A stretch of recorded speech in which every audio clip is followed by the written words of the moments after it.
ఆ విధంగా నవగ్రహాలు ఏ ఇంట్లో ఉంటే బాలారిష్టం అని తెలుసుకుంటే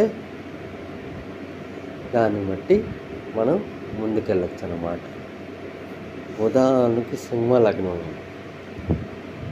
సింహలగ్నానికి అధిపతి ఎవరు? రవి. రవి 6వ ఇంట ఉంటే బాలారిష్టం.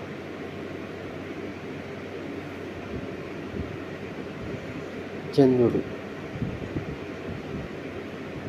8వ ఇంట ఉంటే బాలారిష్టం. కుజుడు ఈ కుజుడు గురించి, కుజదోషం గురించి చాలా పుకార్లు షికార్లు చేస్తుంటాయి. కానీ వాస్తవం వేరు. వాస్తవం ఏంటంటే కుజదోషం అనేది పూర్వకాలంలో బాల్య వివాహాలు జరిగి కుజుడు బాలకారకుడు 16 ఏళ్ళ వాడు.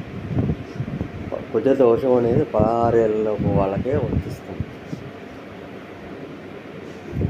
కాబట్టి ఆ సమయంలో కనుక కుజదోష సమయంలో పెళ్లి చేసుకున్న వాడు ఉంటే ఈ దోషం